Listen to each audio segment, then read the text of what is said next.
দায়িত্বে আছেন? আমি মসজিদের ইমাম সাহেব। ও, তা আপনি একাই মুসল্লি ছিলেন নাকি? হ্যাঁ, যেখান থেকে ভেঙে গেছে।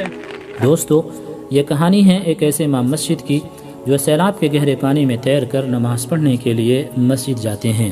दोस्तों, नमाज़ पढ़ने के लिए दिन में 5 वक्त मस्जिद जाना हमें दुश्वार लगता है, और कुछ लोग तो ऐसे भी हैं जो मस्जिद के करीब होकर भी नमाज नहीं पढ़ते। मगर आज हम आपको एक ऐसे शख्स की कहानी बताने जा रहे हैं जो दिन में 5 वक्त सैलाब के गहरे पानी में तैर कर नमाज पढ़ने जाते हैं।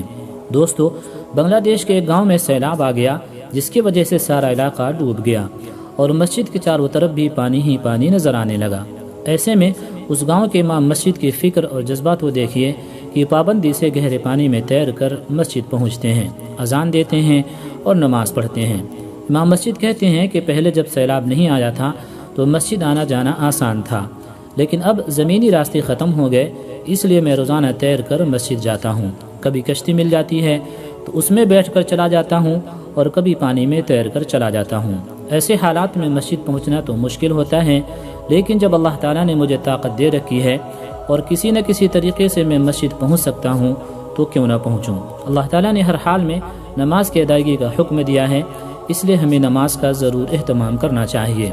वो कहते हैं कि मेरा मकान भी सैलाब की वजह से मुनहदिम हो चुका है और मेरी फैमिली सड़क पर रहने को मजबूर है।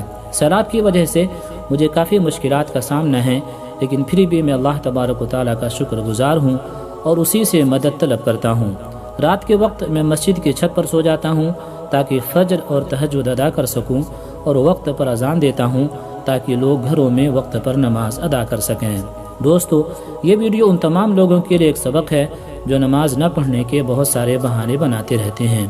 अल्लाह ताला हम सबको नमाज का एहतमाम करने की तौफीक अता फरमाए।